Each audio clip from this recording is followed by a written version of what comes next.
ಎಲ್ಲರಿಗೂ ನಮಸ್ತೆ. ಕಳೆದ 2 ವಿಡಿಯೋಗಳಲ್ಲಾಗಿ ನಾವು ರಾಮಾಯಣದ ಬಾಲಕಾಂಡ ಹಾಗೂ ಅಯೋಧ್ಯಕಾಂಡಗಳ ಬಗ್ಗೆ ತಿಳಿದುಕೊಂಡಿದ್ದೆವು. ಇವತ್ತಿನ ವಿಡಿಯೋದಲ್ಲಿ ಅರಣ್ಯಕಾಂಡದ ಬಗ್ಗೆ ತಿಳಿದುಕೊಳ್ಳುವ. ಅರಣ್ಯಕಾಂಡದಲ್ಲಿ ರಾಮ, ಲಕ್ಷ್ಮಣ ಹಾಗೂ ಸೀತೆಯು ಕಾಡಿನಲ್ಲಿ ಕಳೆದ ಜೀವನವನ್ನು ವಿವರಿಸಲಾಗಿದೆ. ರಾಮ, ಲಕ್ಷ್ಮಣ ಹಾಗೂ ಸೀತೆಯರು ಗೋದಾವರಿ ತೀರದ ಪಂಚವಟಿಯಲ್ಲಿ ವಾಸಿಸುತ್ತಿದ್ದ ಸಮಯ.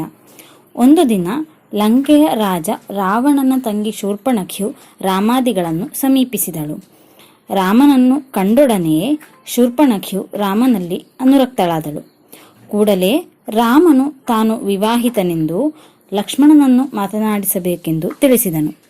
ಆದರೆ ಲಕ್ಷ್ಮಣನು ಶೂರ್ಪಣಖಿಯ ಮಾತನ್ನು ತಿರಸ್ಕರಿಸಿದನು. ಇದರಿಂದ ಅವಮಾನಿತಳಾದ ಶೂರ್ಪಣಖಿಯು ಸೀತೆಯನ್ನು ಉಪದ್ರವಿಸಲು ತಯಾರಾದಳು. ಸಿಟ್ಟಿಗೆದ್ದ ಲಕ್ಷ್ಮಣನು ಶೂರ್ಪಣಖಿಯ ಕಿವಿ ಹಾಗೂ ಮೂಗನ್ನು ಕತ್ತರಿಸಿಬಿಟ್ಟನು.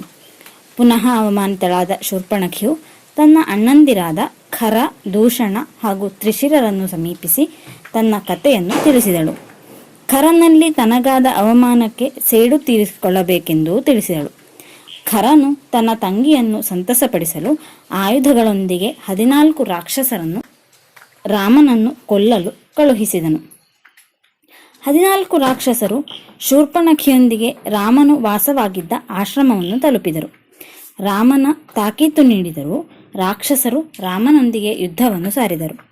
ರಾಕ್ಷಸರು ಹಲವು ಬಾಣಗಳನ್ನು ಬಿಟ್ಟರೂ ರಾಮನು ಅವುಗಳೆಲ್ಲವನ್ನು ನಿಷ್ಕ್ರಿಯಗೊಳಿಸಿ ರಾಕ್ಷಸರನ್ನು ಕೊಂದನು.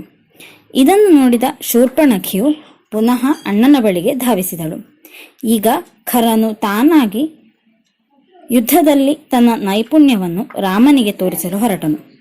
ರಾಮನು ಖರನನ್ನು, ಅವನ 2 ಸಹೋದರರನ್ನು ತನ್ನ ಆಯುಧಗಳಿಂದ ಕೊಂದನು. ಇದರಿಂದ ನಿರಾಶಳಾದ ಶೂರ್ಪಣಖಿಯು ಲಂಕಾಧಿಪತಿ ರಾವಣನ ಬಳಿಗೆ ತೆರಳಿದಳು.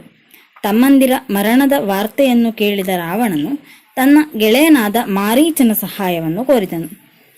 ರಾವಣನ ತಂತ್ರದಂತೆ ಮಾರೀಚನು ಚಿನ್ನದ ಬಣ್ಣದ ಜಿಂಕೆಯಾಗಿ ರಾಮಾದಿಗಳ ಎದುರು ಹೋಗಬೇಕೆಂದು, ಆ ಹೊತ್ತಿನಲ್ಲಿ ತಾನು ಸೀತೆಯನ್ನು ಅಪಹರಿಸುವುದಾಗಿಯೂ ತಿಳಿಸಿದನು. ರಾವಣನ ಮಾತುಗಳಿಂದ ಮಾರೀಚನು ಗೊಂದಲಕ್ಕೊಳಗಾದನು. ರಾವಣನಿಗೆ ಸಹಾಯ ಮಾಡಿದರೆ ರಾಮನಿಂದಲೂ, ರಾವಣನ ಮಾತುಗಳನ್ನು ತಿರಸ್ಕರಿಸಿದರೆ ರಾವಣನಿಂದಲೂ ಅವನ ಅಂತ್ಯವಾಗುತ್ತದೆಂದು ಮಾರೀಚನಿಗೆ ಖಚಿತವಿತ್ತು. ಹಾಗಾಗಿ ಕೂಡಲೇ ರಾವಣ ಹಾಗೂ ಮಾರೀಚರು ರಾಮನ ಆಶ್ರಮದ ಕಡೆಗೆ ಹೊರಟರು. ರಾವಣನ ಸಲಹೆಯಂತೆ ಮಾರೀಚನು ಸುಂದರವಾದ ಚಿನ್ನದ ಬಣ್ಣದ ಜಿಂಕೆಯ ರೂಪದಲ್ಲಿ ಸೀತೆಯ ಎದುರು ಕಾಣಿಸಿಕೊಂಡನು. ಚಿನ್ನದ ಬಣ್ಣದ ಜಿಂಕೆಯಿಂದ ಆಕೃಷ್ಟಳಾದ ಸೀತೆಯು ರಾಮನ ಬಳಿ ಅದನ್ನು ಹಿಡಿದು ಕೊಡಲು ಹೇಳಿದಳು. ರಾಮನು ಲಕ್ಷ್ಮಣನನ್ನು ಸೀತೆಗೆ ಕಾವಲಿರಿಸಿ ಜಿಂಕೆಯನ್ನು ಹಿಡಿಯಲು ಅದರ ಬಳಿ ಧಾವಿಸಿದನು. ಸ್ವಲ್ಪ ಹೊತ್ತು ಚಿನ್ನದ ಜಿಂಕೆಯನ್ನು ಹಿಂಬಾಲಿಸಿದ ನಂತರ ರಾಮನು ಅದಕ್ಕೆ ಬಾಣ ಹೊಡೆಯುವುದರಲ್ಲಿ ಸಫಲನಾದನು. ಆದರೆ ಸಾಯುವ ಮೊದಲು ರಾಮನ ದನಿಯಲ್ಲಿ ಸೀತೆ ಹಾಗೂ ಲಕ್ಷ್ಮಣರನ್ನು ಕರೆದು ಸಹಾಯವನ್ನು ಕೇಳಲು ಮಾರೀಚನು ಮರೆಯಲಿಲ್ಲ. ಆದರೆ ಮಾರೀಚನ ಮೋಸವನ್ನು ತಿಳಿಯದೆ ರಾಮನ ದನಿ ಎಂದು ತಪ್ಪು ತಿಳಿದ ಸೀತೆಯು ರಾಮನ ಸಹಾಯಕ್ಕಾಗಿ ಲಕ್ಷ್ಮಣನನ್ನು ಹೋಗಲು ತಿಳಿಸಿದಳು. ಲಕ್ಷ್ಮಣನಾಗಲಿ ಸೀತೆಯು ಕೇಳಿದ್ದು ರಾಮನ ದನಿಯಲ್ಲವೆಂದು ತಿಳಿಸಲು ಪ್ರಯತ್ನಿಸಿದರೂ ಅವಳು ಅದನ್ನು ಒಪ್ಪಲು ಸಿದ್ಧಳಿರಲಿಲ್ಲ. ಆದರೆ ಲಕ್ಷ್ಮಣನು ರಾಮನು ತನಗೆ ನೀಡಿದ ಜವಾಬ್ದಾರಿ ಮೀರಿ ಹೋಗಲು ಸಾಧ್ಯವಿಲ್ಲ ಎಂದು ತಿಳಿಸಿದನು. ಸೀತೆಯು ಈಗ ತನಗಿಂತ ರಾಮನಿಗೆ ಲಕ್ಷ್ಮಣನ ಸಹಾಯವು ಅಗತ್ಯವೆಂದು ಹೇಳಿದಳು. ಲಕ್ಷ್ಮಣನು ಸೀತೆಯ ಮಾತುಗಳನ್ನು ಕೇಳಿ ರಾಮನನ್ನು ಹುಡುಕಲು ಹೊರಟನು. ಹೊರಡುವ ಮುನ್ನ ಆಶ್ರಮದ ಸುತ್ತಲೂ ಒಂದು ಗೆರೆಯನ್ನು ಎಳೆದು ಸೀತೆಯು ಅದಕ್ಕಿಂತ ಹೊರಗೆ ಬರಬಾರದಾಗಿ ತಿಳಿಸಿದನು. ಸೀತೆಗೆ ಅಪಾಯವನ್ನೊಡ್ಡಲು ಯಾರಾದರೂ ಬಂದರೂ ಗೆರೆಯನ್ನು ದಾಟಿ ಒಳಗೆ ಪ್ರವೇಶಿಸಿದರೆ ಕೂಡಲೇ ಸಾಯುವುದಾಗಿಯೂ ಹೇಳಿದನು. ಲಕ್ಷ್ಮಣನು ಆಶ್ರಮದಿಂದ ಹೊರಟ ಕೂಡಲೇ ರಾವಣನು ಬ್ರಾಹ್ಮಣ ಸನ್ಯಾಸಿಯ ವೇಷದಲ್ಲಿ ಸೀತೆಯ ಬಳಿ ತಲುಪಿದನು. ರಾವಣನ ಮೋಸವನ್ನು ತಿಳಿಯದ ಸೀತೆಯು ಲಕ್ಷ್ಮಣನು ಹಾಕಿದ ಗೆರೆಯನ್ನು ದಾಟಿ ಸನ್ಯಾಸಿಗೆ ಭಿಕ್ಷೆಯನ್ನು ನೀಡಲು ಹೊರಟಳು. ಗೆರೆಯನ್ನು ದಾಟಿದ ಕೂಡಲೇ ರಾವಣನು ಬಲವಂತವಾಗಿ ಸೀತೆಯನ್ನು ಎಳೆದುಕೊಂಡು ಲಂಕೆಗೆ ಹಾರಿದನು. ಇದನ್ನು ನೋಡಿದ ಜಟಾಯು ಎಂಬ ಪಕ್ಷಿಯು ಸೀತೆಯನ್ನು ಸ್ವತಂತ್ರಗೊಳಿಸಲು ರಾವಣನೊಂದಿಗೆ ಯುದ್ಧದಲ್ಲಿ ತೊಡಗಿತು. ಆದರೆ ರಾವಣನು ಅದರ ರೆಕ್ಕೆಗಳನ್ನು ಕತ್ತರಿಸಿಬಿಟ್ಟನು. ಇದೇ ಹೊತ್ತಿಗೆ ಸೀತೆಯು ತನ್ನ ಕೆಲವು ಆಭರಣಗಳನ್ನು ಸುಗ್ರೀವಾದಿಗಳು ವಾಸವಾಗಿದ್ದ ಪರ್ವತದ ಮೇಲೆ ಹಾಕಿದಳು. ಮಾರೀಚನನ್ನು ಕೊಂದು ಹಿಂದಿರುಗಿದ ರಾಮಲಕ್ಷ್ಮಣರಿಗೆ ಆಶ್ರಮದಲ್ಲಿ ಸೀತೆಯು ಕಾಣಸಿಗಲಿಲ್ಲ. ಕೂಡಲೇ ಸೀತೆಯನ್ನು ಹುಡುಕುತ್ತಾ ಹೊರಟ ಅವರಿಗೆ ಗಾಯಗೊಂಡು ಬಿದ್ದಿದ್ದ ಜಟಾಯುವು ಕಾಣಿಸಿತು. ಜಟಾಯುವು ರಾಮಲಕ್ಷ್ಮಣರಿಗೆ ಸೀತೆಯ ಅಪಹರಣದ ಕುರಿತಾದ ಮಾಹಿತಿಯನ್ನು ನೀಡಿ ರಾಮನ ಮಡಿಲಲ್ಲೇ ಅಸುನೀಗಿತು. ರಾಮಲಕ್ಷ್ಮಣರು ಸೀತೆಯನ್ನು ಹುಡುಕುತ್ತಾ ಹೊರಟಾಗ ಶಬರಿಯ ಆಶ್ರಮವನ್ನು ತಲುಪಿದರು.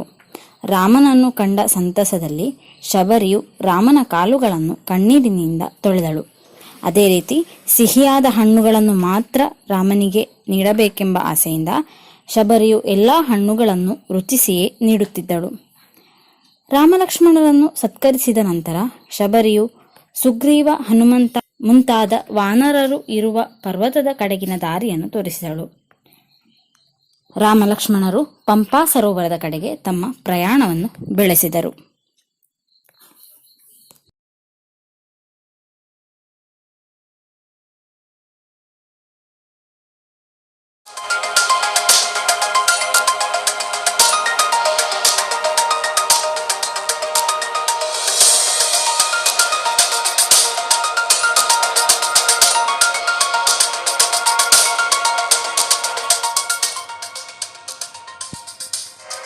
ಎಲ್ಲರಿಗೂ ಈ ವಿಡಿಯೋ ಇಷ್ಟ ಆಗಿರ್ಬೋದು ಅಂತ ಅಂದ್ಕೊಳ್ತೇವೆ.